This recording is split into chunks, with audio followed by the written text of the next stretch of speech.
This is a variable ND filter from K&F Concept, cost me $25. This is another variable ND filter, cost me $35. It's from a company called Earth. Both of these are ND2 to ND400 filters, and they're both 43 millimeters, which fits perfectly for my 50 millimeter Canon lens. Now, I'm a big Peter McKinnon fan. Polar Pro makes a Peter McKinnon edition ND filter. That costs $250. I'd love to go out and buy that one, but that's just not in my budget right now. But my question is, do really cheap filters like this, $25, $35, do they actually work, or am I just wasting my money?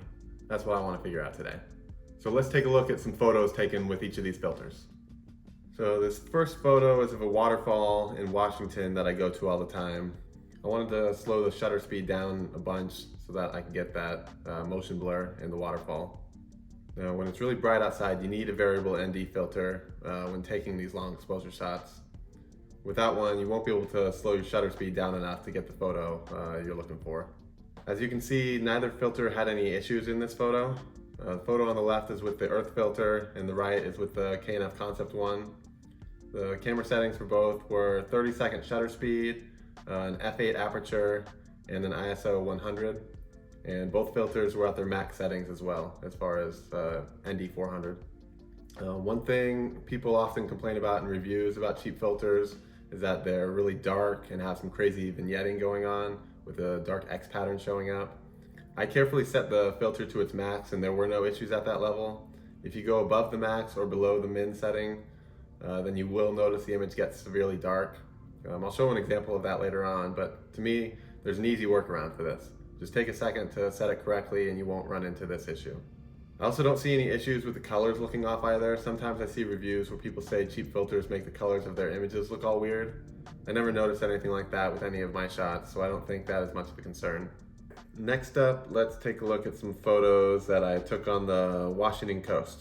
So right away I can tell you that I ran into some problems with not being able to do as long of an exposure as I would have liked. I was only able to get to about 10 seconds on the shutter speed.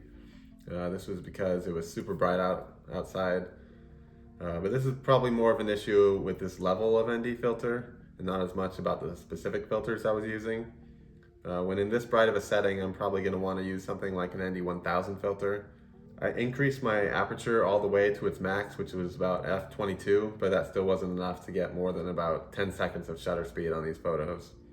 You can also see that with the aperture set so high, you can start to see the smudges on my sensor start to show. Looks like I'm gonna need to clean my sensor soon. And these images we're looking at here are all raw photos, so nothing has been edited yet. But overall, I don't see any issues with the two filters I was using. With these photos at the beach, I was switching back and forth between the two filters, so I don't know which is which, but I don't see anything that stands out as to say that one of them had better picture quality than the other. All right, so finally, let's take a look at a video I took with these filters. This is footage I took in Portland at the Selwood Bridge. This first shot was with the filter set to its lowest setting. That would be about one stop. You'll see I increase this to the highest it can go, and it starts to vignette when you go past the max setting.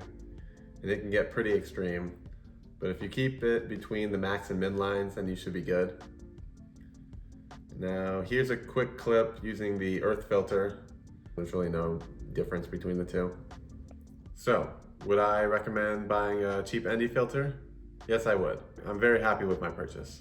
Now, I didn't need to buy two ND filters that do the exact same thing, but to be honest, I thought I was very much expecting to be returning one of these.